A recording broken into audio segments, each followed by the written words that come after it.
The 0 to 60 time is advertised at 3.4 seconds. I think we should try that. Brake, gas, launch control. Whoa!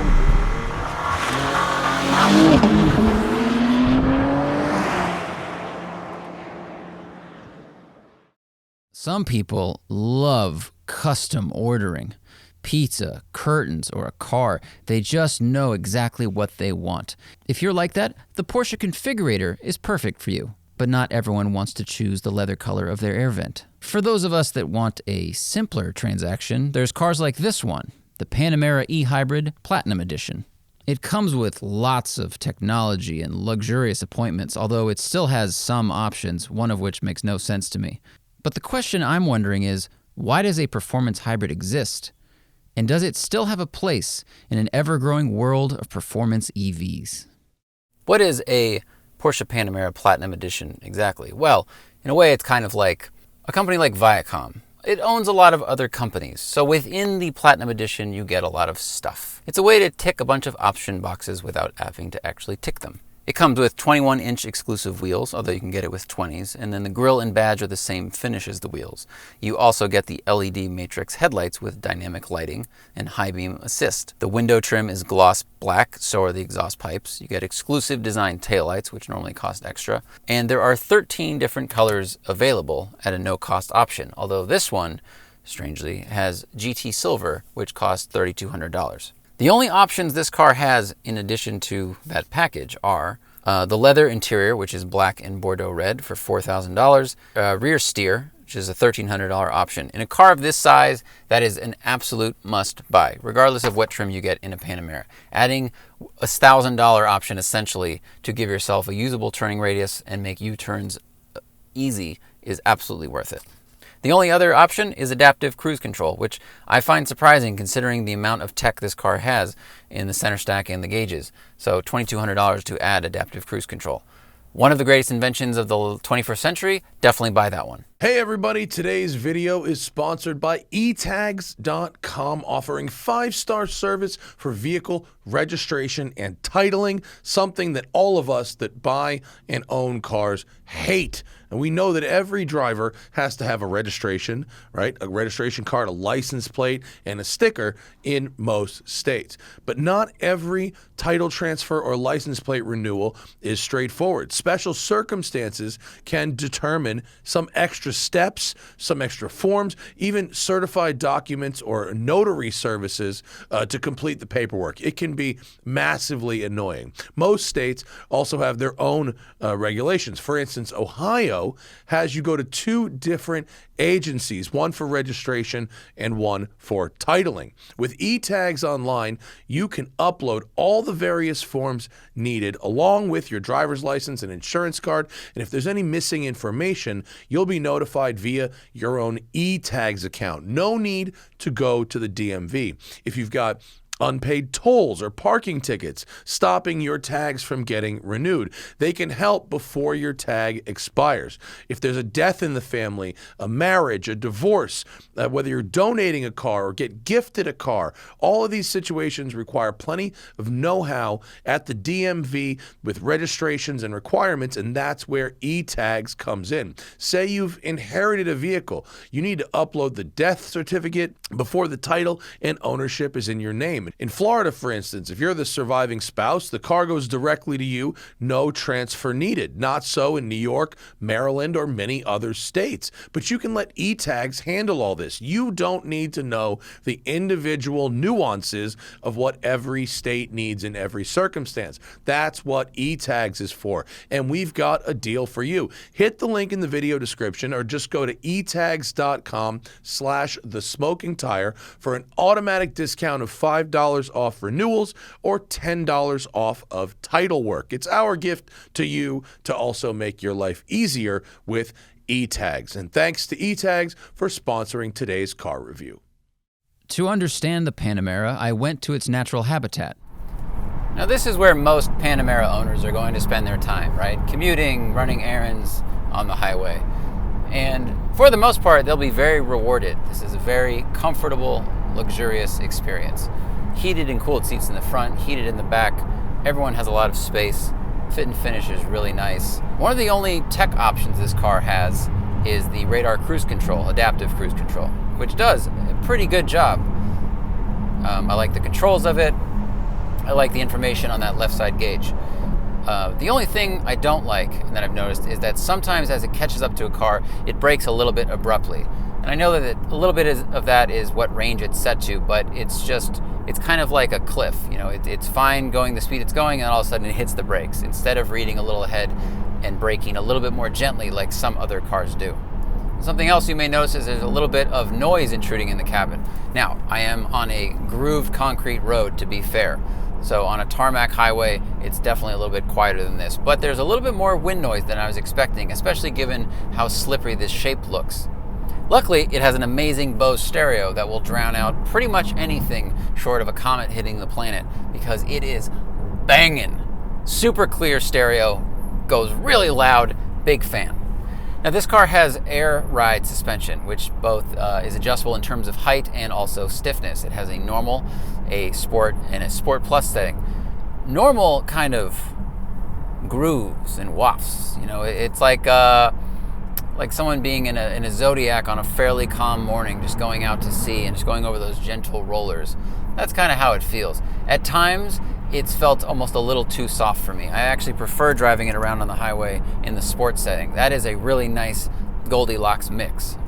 But what is good about this suspension is that the modes are distinctively different. I can definitely tell a difference between each one, whereas some cars, everything feels too stiff or everything feels too soft. Not a problem here.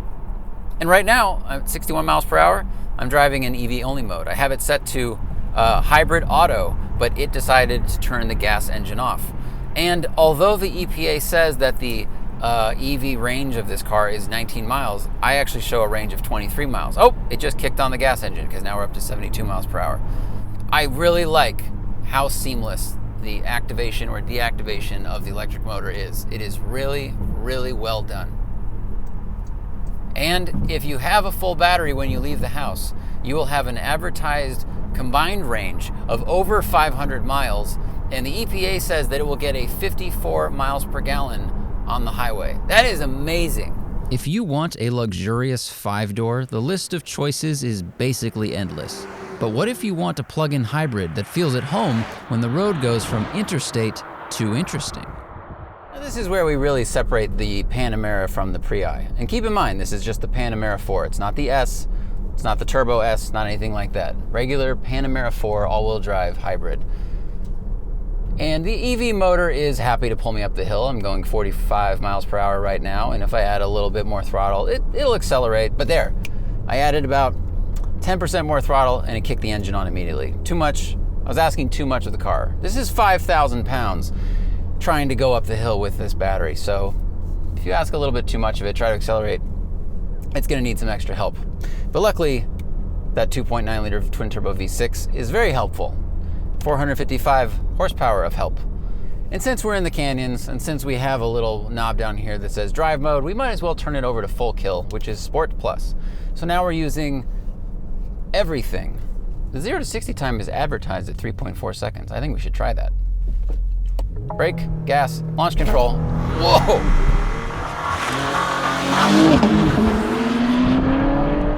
It's got a hard 1 to 2 shift, but it does go.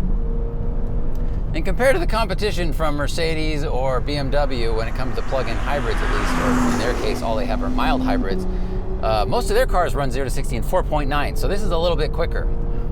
But it's not just about acceleration. This car also decelerates really well. 60 to 0, 99 feet. 99 feet? That is like C6 Z06 territory. That is amazing for a car that is this heavy.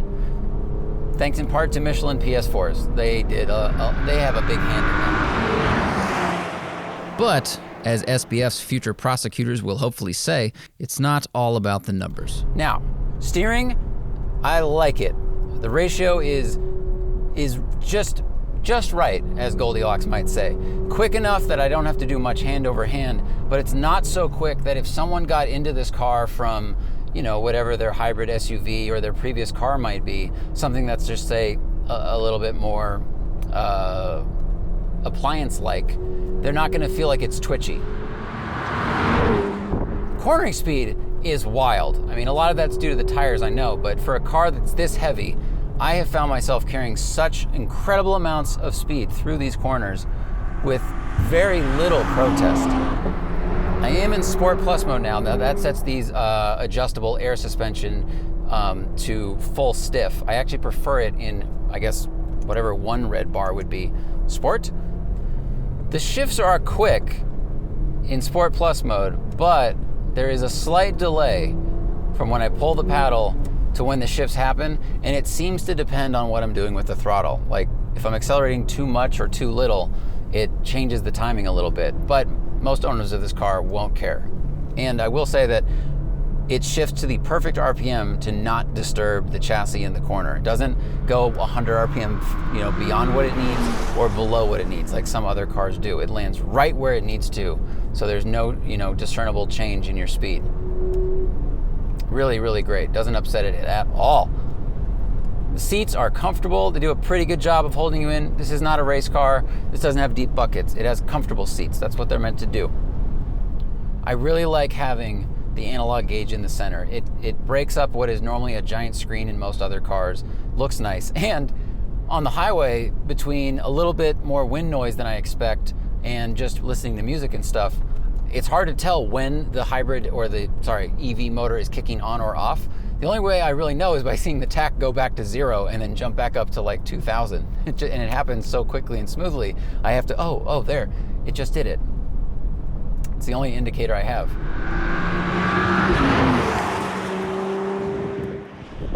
This thing should not be as good at this as it is. I mean, it's a Porsche, so yeah, they're gonna focus on this, but I don't know. It's like, does the market call for this? Do a lot of people want a plug-in hybrid luxury sedan that can really dance through the corners? I think they know that there are people that want it, because man, if you can have your cake and eat it too, why not? Why not? It does not feel like 5,000 pounds until you really get to like the limit of adhesion, or accelerating from like 20 or 30 to highway speeds. That's when I feel the weight. From a dig from 0, it's very impressive, of course. But when you're already moving and you get into the gas, that's when you feel the heaviness. It wasn't all sunshine and rose red interiors, though. First, the charge time. At most, this car can accept a level 2 charging speed. If you use a level 2 charger, it will charge from 0 to 100% in about 3 hours. Charging at a local dog park was convenient and gave me about 5 miles of range in 45 minutes. But when I plugged in at our Airbnb, after 11 hours, it was only up to 60%. But the fact is, at max, the e-hybrid will accept a level 2 charger and will take 3 hours to go from 0 to 100. It is not without its imperfections, though. For one, capacitive buttons. These do a good job. There's good haptic feedback. They light up, but I still find myself having to look at them for too long to make sure that the feature has been activated. Also, there's this weird thing where the vents on either side of the car are, normal manual analog ones, but the vent in the center is aimed through robots. You have to go into climate and then you direct it kind of like you would in a Tesla. So that's a strange combination. Not really sure why they did that. And Pinot black plastic. It does look nice in the shade. It looks modern. It looks fancy. But when the sun hits it, it looks a bit like Charlie Sheen's table. It's a little dusty. And the official range from the EPA for EV only is kind of small. It says 19 miles of EV range. Right now, I'm showing 22 and it's not even fully charged.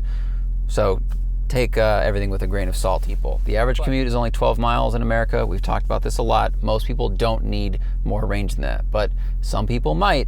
Or what I think is more likely is people will see that number and just think, oh, that's too small for me. It's not. Lastly, the combined MPG for this with the battery power on the highway is 54, which is amazing. The range of this when you have a full tank of gas is 500 miles, which is incredible. But when the battery's gone, that highway MPG drops to 22. Which is significantly lower and not great. So just keep that in mind. At $127,000, the Panamera e-Hybrid Platinum better not feel like a Prius, but that's not its competition. Mercedes and BMW have hybrids too, but they're much slower and less exciting to drive. In that sense, This car is almost in a competition of one.